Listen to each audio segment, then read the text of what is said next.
Hi guys, Brent here. More of an impromptu video today. Obviously my hair is wet and my tongue is tingly because I've been shoveling Takis for way too long. Now my tongue's burning.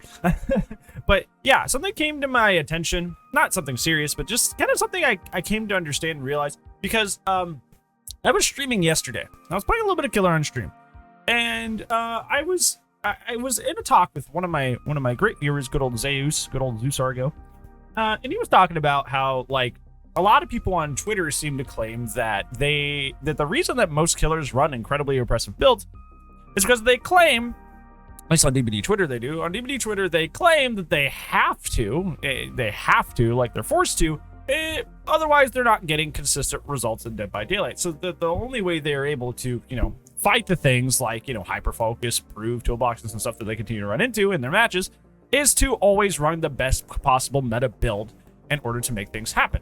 So I find this conversation kind of interesting because typically I, as a killer, do not typically run especially meta builds. That's just not what I do. I'm not saying that to just shame you if you do. I feel like that's where a lot of people go immediately when I say things like that. It's like, well, I only typically run 1 or 2 slowdown. And it's like, oh, well, you hate me if you hate me if you do. And it's like, oh, no. I mean, like, there's something to be said for kind of like padding your build instead of, improving the game. But like, I don't hate you, and I'm not saying you shouldn't do that. I'm just saying that, like, that's just what I do. That's my playstyle. So don't go there with that. But yeah, typically I only run 1 or 2 slowdown. Typically, if I'm running like an M1 killer who's kind of on the weaker side, I'll run Jolt Pain Res together.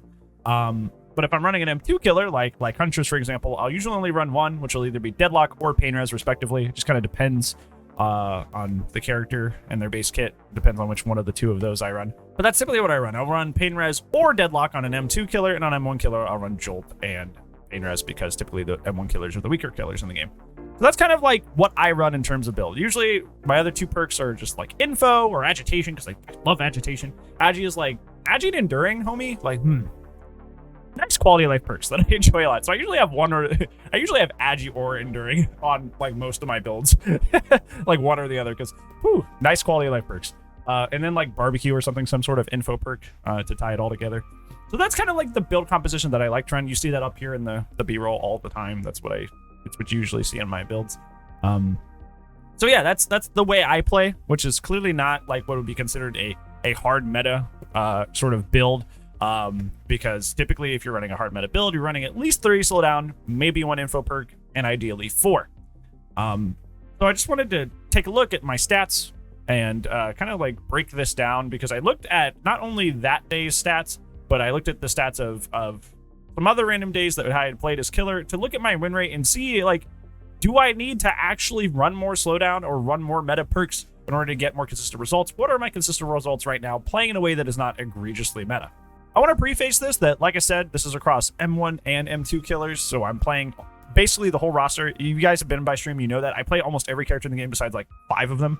So this is weak killers and strong killers, so just keep that in mind. So I looked at that day's stats of the day that I had actually streamed, and I played a total of 24 games. And out of 24 games I played on killer that day, I had only lost 2. I'd only lost 2 games. So that comes out to a weird number of percentile. It's like 91.66667. It's a weird number. So I rounded it up to 92. So I have a 92% win rate on killer on just that particular day that this conversation came up. Now, obviously, that's pretty high. That means I am literally close to winning almost all of my matches. That's only 8% away from 100, brother. That's only 8% from 100. And it gets worse. I took another day that I played killer. Now, typically, I play killer for 4 to 6 hours, typically, any given day, even if I have extracurriculars and stuff that I do. So most games, I'll play like 20 to like 20-ish games, give or take. The only days I don't is like when I finish a Saturday horror game a little early, and then I will play only like 15-ish, and we have one of those in this list. So the second day that I sampled, I played 23 games and I lost 3. So I played 23 games that day and I lost 3 games, which brings me out to an 87%. That brings me to an 87% win rate. That seems kind of low. Seems kind of on the low end compared to, the 92, but that's still a lot. That's still a vast majority of my matches that I am winning. I took another sampling of a third day that I had played killer, And I actually had the exact same stats that I had on the first day that I actually measured. So I played 24 games and I only lost 2 on that day as well. So that comes out to, once again, the exact same number of 92%. So, back up to where it was. We dipped down to the 87 for that one day, but now we're back up to 92. So, like I said earlier, on some Saturdays, whenever we play a horror game, like a horror game that's requested by the community, sometimes I'm able to beat it in like 3 or 4 hours. So I end up playing a little bit of DBD. It's only like an hour or 2, so it's not that much. And I took a day from one of those days, and I have played 13 games on that day, and I never lost. I never lost out of 13 games. Out of 13 games I played across multiple killers, multiple, characters, I literally never lost a single match. So that's a 100% win rate on that day. Once again, not using more than 2 slowdown on any character that I played. So 100% win rate on that day. So what does that add up to after we have all those 4 days of sampling? I know it's a relatively small sample, but out of those 4 days that I have picked, and I tried to like space these out so they weren't just like I was having a good week or I was having a good weekend. I tried to space these out with my picks. So what is my average win rate across all of these days? My average win rate comes out to a whopping 93%. 93%. So after I add all these together and divided by the amount they are, that is a 93% win rate. 93% win rate. So I'm not saying this, I'm not trying to make this video as a way to tell you don't run triple quad slowdown. Honestly, you paid $20 to play how you want to play the game. Do I personally think it stunts your growth if you rely on slowdown instead of improving your skill to play the game? Yeah, and I've said that in plenty of videos, so I'm not going to revisit that here. But like, you play the game how you want. I don't know what your MMR is like. I don't know what kind of players you're facing. I don't know. But I wanted to tackle this kind of like statement that was brought up to me on stream that you have to, you're forced to run triple quad slowdown or meta in general to win your matches. Because literally, I don't run hard meta builds, and I have a 93% average win rate over the course of the 2 or 3 weeks that I actually pulled games from. I have a 93% win rate, and I don't run those things. So I guess if there's a point to this video that I'm trying to get across to you, is if you feel like, you're being kind of left behind and you're kind of like hearing the echoes of these kind of like sentiments on Twitter, is like, hey, you just need to run stronger builds to have a higher win rate. At least in my experience, and I have thousands and thousands of hours in the game, so take with that what you will. I can win the game 93% of the time on average with only running up to 2 slowdown at any given point. And it's not even the most meta slowdown, like the Overbrine stuff. I don't run Overbrine. I don't run Overbrine Eruption unless it's like somebody build requests it. Like it's literally not even something I run. So I'm running like Pain Res Jolt, like I mentioned, my M1 killer build, or just Pain Res by itself, or Deadlock by itself. So I'm not running I'm not even running the most powerful like meta perks that are available to me. I'm just running like strong A tier perks. So like I just want to like throw this out here. It's just like kind of a disapproval of this idea that you must always run the hardest meta for consistent results, because I have a 93% win rate and I don't do that. So don't feel pressured to run that. You can definitely just like, play the game with, 1 or 2 and just play harder. Just like literally play more intensely and you will be able to get the results. I can tell you most of the reasons that I win my matches is not because of my perks.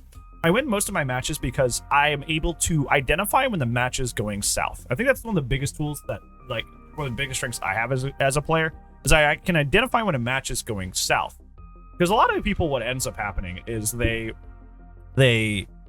don't realize when a match is like going badly for them, because they'll see that they'll be at 4 gens, for example. They'll see like the first gen's done, we're at 4 gens, but they'll think they're still in a good place. But in my head, when I'm going around the map, when I'm pressuring people, when I'm playing the game, I'm keeping an eye on where other gens are at. They'll have a gen at the back part of the map at like 40%. They'll have a gen next to me at like 20%.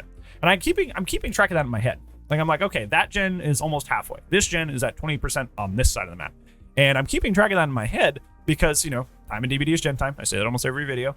So while I'm chasing a person or while I'm moving across the map, they in reality are getting really, really close to 2 gens, right? Because they have one at almost halfway already, and they have one already started and getting there. So realistically, we're getting close to 2 gens. And if you don't know this, typically by the time that 2 gens hit, you need to have somebody dead. So, you got to kick it into high gear. You got to start, playing a little bit harder, doing more intense play styles. And I think that's like my ability to like react to that playstyle. Like if somebody is putting on a lot of pressure on me, I can recognize it really quickly and put that pressure back on you. Like that's a good skill. But like that's just one example. Like there's plenty of things that you can do in terms of learning and improving to supplement having to run a stronger build. And I just wanted to put my stats out there to show you that this kind of bad mentality of like we must run the strongest stuff all the time to have consistent win rate. At least for me, it's not true. At least for me, it's not true, and I know for others it's not true as well. So don't fall into this pit of you have to. If you want to, knock yourself out. I don't think it's the best thing in the world, but knock yourself out. But it's not required. What I'm trying to get at. It's not required at all. So don't buy into that. Yeah, this video was a little bit impromptu. Like I said, it was mostly spawned off of a conversation I had on stream, and I just kind of wanted to share that with you guys and add a little bit more padding and numbers to this idea and throw it at your face because I don't know. It's gonna sound weird and kind of it's just a game, right? It's just a game. But like I worry about y'all sometimes.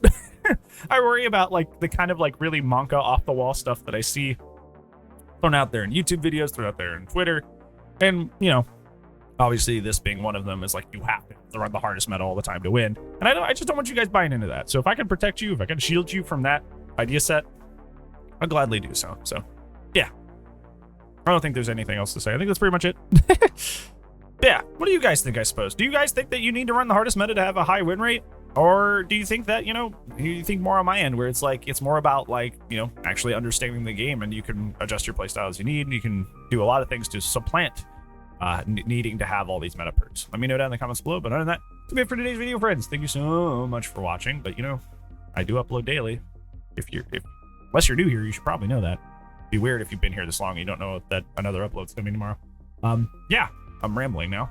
Thank you so much for watching, guys. I'll see you tomorrow. But if I don't, well, you know, I'll see you when I see you. Bye-bye.